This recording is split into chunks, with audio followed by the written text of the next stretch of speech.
Ladies and gentlemen, my name is Coffee Break, and I am back with the CoffeeCast Open Tournament. In this match, we are going to be spawning here on GSL Dual Site with aciesPure spawning as our blue Protoss player and B as our red Terran player. And unfortunately, B does seem to be lagging a bit according to him.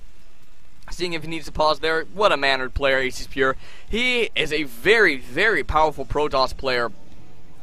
Very difficult to play against, and really, last I checked, he was the first in his Diamond League. That puts him at the highest ranked player in the tournament, so probably the favorite in the tournament as well. But B is definitely a player capable of upsets. He has beaten aciesPure in the past, and the last time I saw him beat aciesPure, he went for a very quick 2-2 upgrade in the manner of Thorzane's old style, and was able to pretty much to just raffle stomp aciesPure in that match.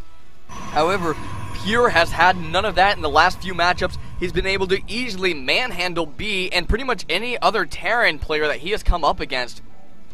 So it is going to be interesting to see what both of these players decide to do in this game. Now, aciesPure always opens up with a Gateway Cybernetics Core expand. So the 1 gate expand, very, very popular in Terran vs. Protoss. Very safe opener as well, and one way a Terran player can counter it is either a stim concussive push to try to take out probes, or they can make an expansion of their own off of 1 rack.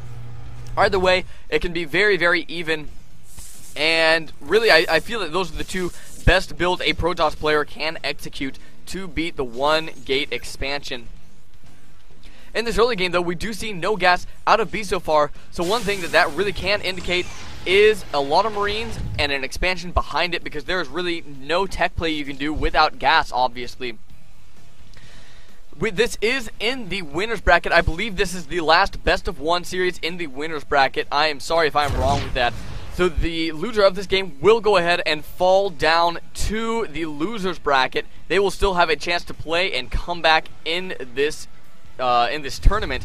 And there is our fast expand from B, laying that down on 17. A very, very early expansion out of B, but that is not bad by any right. And a lot of the time, what players will do off of this, just lay down another racks or 2. Don't worry about add-ons, just pump out a lot of Marines in the early game. And that can be difficult for a Protoss player to deal with if he is looking to attack. aciesPure, on the other hand, will likely lay down his expansion at 28. He is a well-timed player. He does the same thing every single game, and he is very, very good at doing the same thing every single game. And it looks like he's setting up for that expansion there at 27 supply. Probably might lay it down just a little bit early in this game. That is no big deal at all. That's pretty much the same thing as always.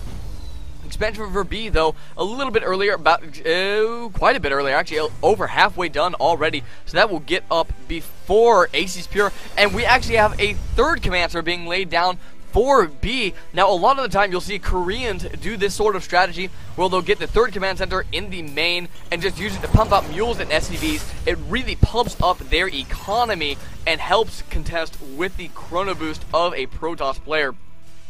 This is a very, very eco-friendly build. However, it will be vulnerable for a little bit if aciesPure decides to do any sort of pressure off of something like 6 gate or maybe like a 5 gate or 4 gate robo timing push. B could be in a lot of trouble.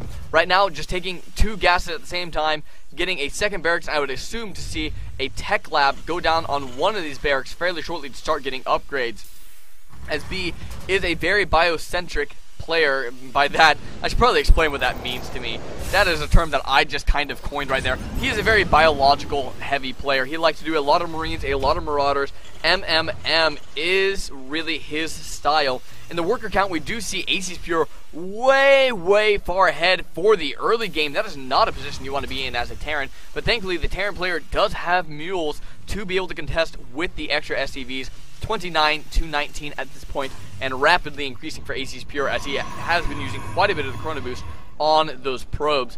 We do have the robotics facility down on the map now, and the reason you will always see aciesPure and really all good Protoss players get this robotics facility after doing the 1 gate expansion is because of the threat of cloaked banshees.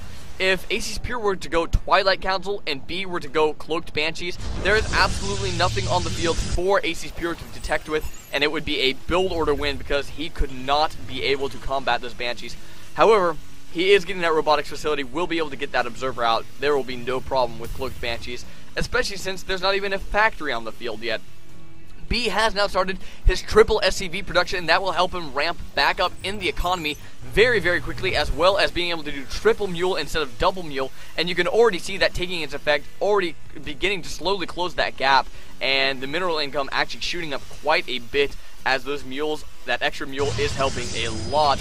Only 2 gases taken for aciesPure at this time. If he plans to do any sort of high-tech play, will need to lay down his next 2, and there they go. I would assume aciesPure will go Templar, as Templar very, very good against heavy biological play. And also very good at defending drops, which I know B is in favor of doing. Keeping up that 3 SCV production is exactly what B needs to do. He will be able to take an economy advantage in this game if he continues to do so. Not quite in the supply advantage though, down by about 20 at 72 to 54 in favor of aciesPure in this game. Double bunker down on the low ground. I really, really like the double bunker play. We see a lot of double bunker and even triple bunker play out of Empire cost. A lot of Terrans will go ahead and forego the bunkers to get a little bit of extra, that extra mineral boost in the early game.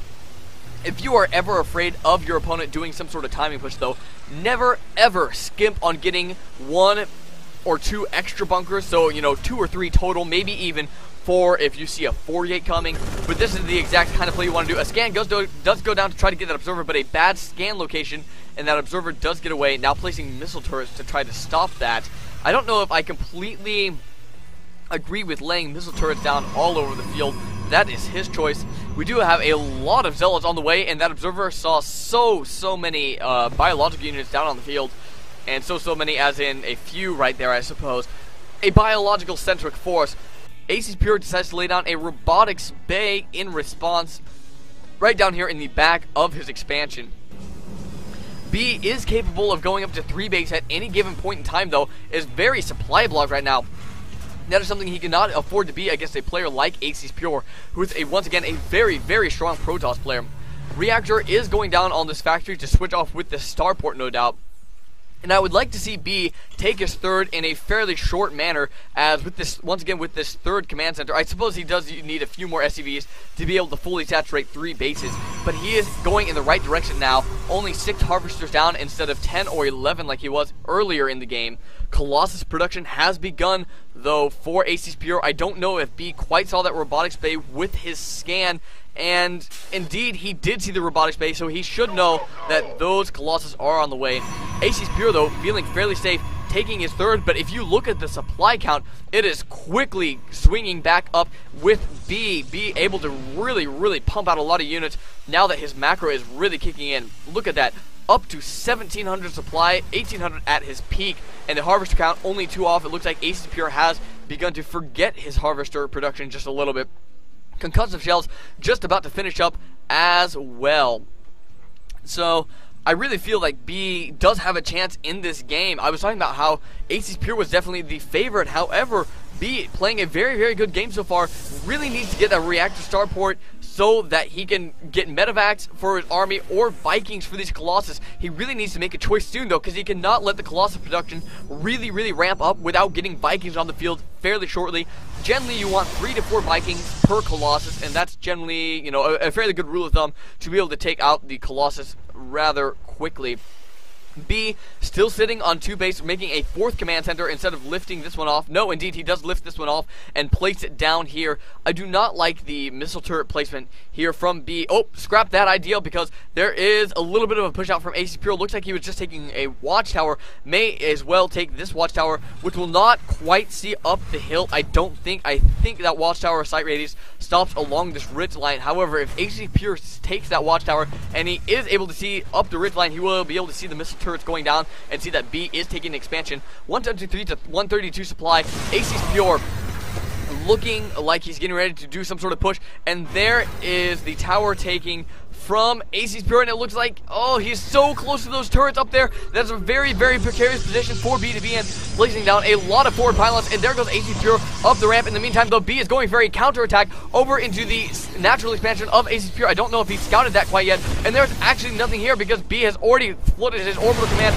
back home, and here goes the main force of B into the forces of aciesPure, taking out that expansion. Really needs to run off that ramp and take out the Colossus. Did have sight up range, so he was able to take out the Colossus. The army for aciesPure getting a little bit split up there, so B could actually take out the Colossus before they got there. The natural expansion Nexus does indeed go down, as well as one of the stimulators and a Colossus that was up on the high ground. No sentry here to force field this ramp off, though. B is up into the main base of aciesPure. aciesPure is taking very heavy losses, doing so much damage, taking out pylons and probes alike. The sim has worn off now, and he can't really afford to stim anymore. This army for B is going to fall very, very quickly, as there is just no health left. Trying to snipe the Nexus before he goes. I don't know if he's quite going to be able to get it. It's going to be very, very close, but no, a few units not focus firing quite right. Down to 230 health, 192 health, and that attack is finally cleaned up. B doing so much damage in that previous attack. However, these forward pylons are in place now for aciesPure, who can mount a counterattack at any point in time. He does still have 2 Colossus alive. This is going to be a very, very tense moment for both these players. We do now have Ghosts on the field for B, which will help a little bit with the EMP. However, 1 Ghost is not really the numbers you need for that. B looks like he's getting ready to go over and take his 3rd base. aciesPure once again lost a lot of miners in that previous battle, 50 to 30 SC harvesters, and he lost 30 workers in that previous battle. That is a lot. This is not Zerg vs. Zerg, where you can lose 100 drones and still be able to come back.